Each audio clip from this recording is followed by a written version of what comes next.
अस्सलाम वालेकुम। आज की जो मेरी वीडियो है, ये वीडियो निकाह नामे से मुताल्लिक है। निकाह नामे के अंदर जो लवाज़मात हैं, निकाह नामे के जो अंदर चीज़ें लिखी जाती हैं, जो इंग्रीडिएंट्स होते हैं उसके, उसको तमाम को फ़िल अप करना चाहिए। उनको सबको लिखना चाहिए। उन सब से मुताल्लिक जो है, वो आपको आगाही होनी चाहिए। और ज़्यादातर जो कोर्ट के अंदर केसेस हैं, वो सिर्फ़ इस वजह से हैं, फैमिली केसेस की मैं बात कर रहा हूँ स्पेसिफ़िकली, कि वो जो निकाह नामा होता है, निकाह नामे को सही तरीके से फ़िल अप नहीं किया होता। उसके अंदर जो है वो गैर मामूली सा सिर्फ़ नौयत के तौर के ऊपर हक़ महर लिखवा दिया गया होता है, बाकी इंग्रीडिएंट्स नहीं लिखवाए होते।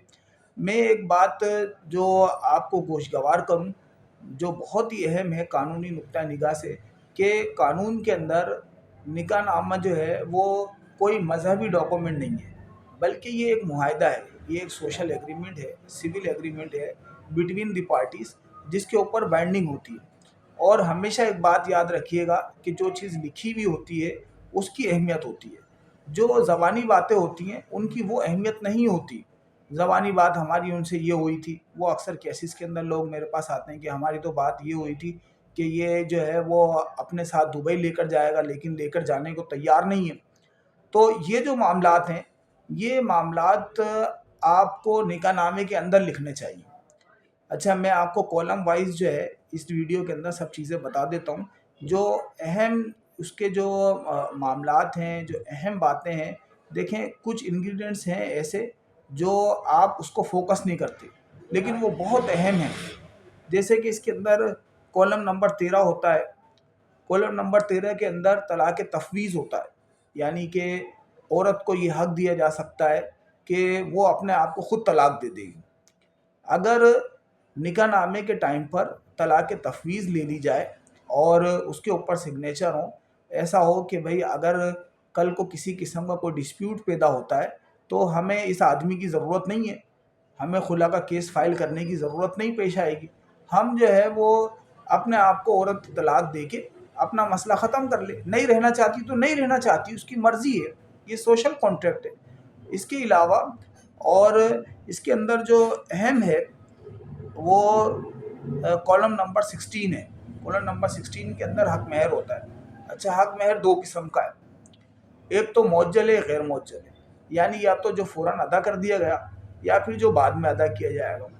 अच्छा, मेरा कहना ये है कि आपको कम से कम वो जिस आदमी से शादी हो रही है, उसकी अगर सैलरी है, एक मिसाल है 50,000, तो कम से कम 6 महीने की सैलरी, यानी कि 3 लाख रुपए हक़ महर होना चाहिए।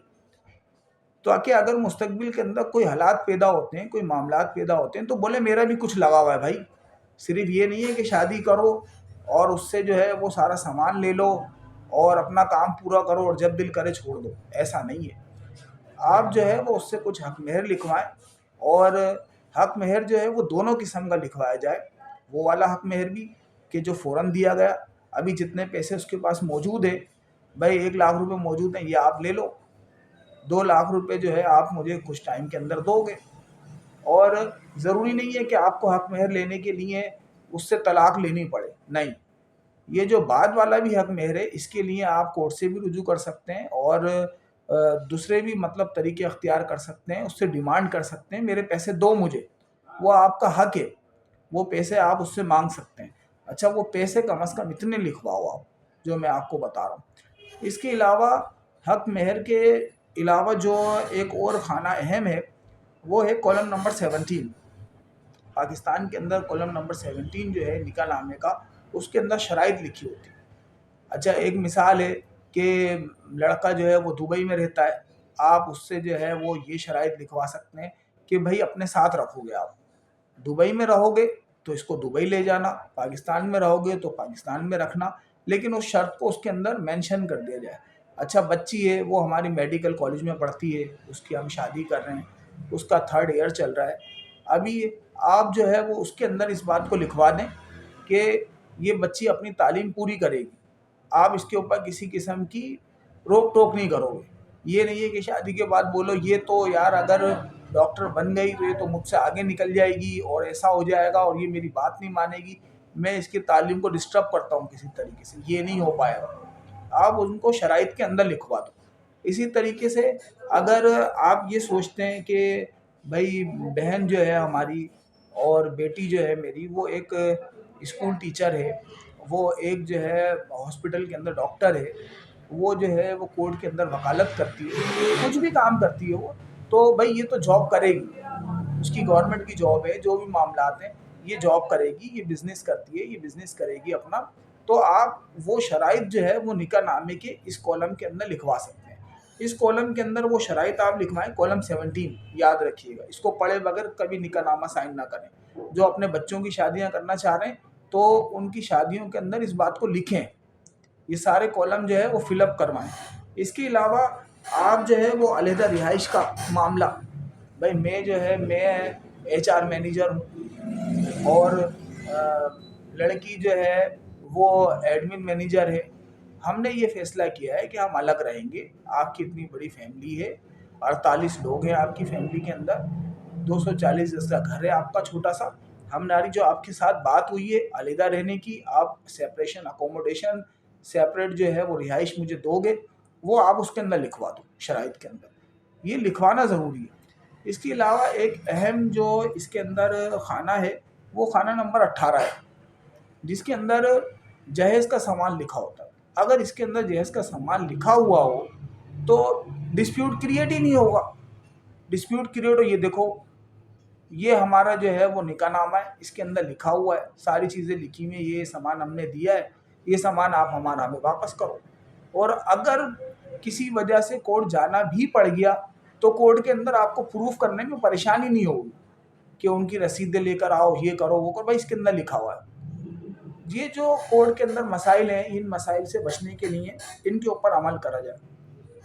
عام طور سے جو کورٹ کے اندر مسائل پیدا ہو رہے ہیں وہ اس وجہ سے ہیں کہ یہ جو کالمز ہیں نکاح نامے کے، ان کو خالی چھوڑ دیا جاتا ہے اور ان کے اوپر توجہ نہیں دی جاتی، اور آپ جو ہے وہ حق مہر معمولی رکھوا لیتے ہیں، بالکل بھائی کہنے لگے کہ 13 روپے 15 روپے 5,000 روپے، یہ کوئی حق مہر ہے؟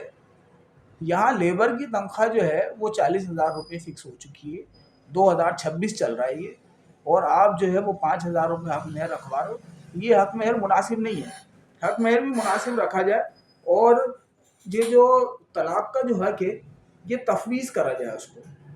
اس کے علاوہ ایک اہم بات میں آپ کو بتاؤں کہ نکاح نامہ جو بنتا ہے، جو یہ قاضی صاحب بناتے ہیں، اس کی پراپر رجسٹریشن کرائی جائے، اس کی جو ہے وہ کنسرن یونیورسٹی سے میرج رجسٹریشن سرٹیفکیٹ بنتا ہے وہ بنوایا جائے، اور اگر یہ جو ڈاوری آرٹیکل ہے اگر اس کی ایک علیحدہ سے لسٹ بنائی گئی ہے اس کو اس میں لکھ دیا جائے کہ بھائی یہ لسٹ بنی ہے، یہ اس کے ساتھ اٹیچ ہے، اس کو لکھ دیا جائے۔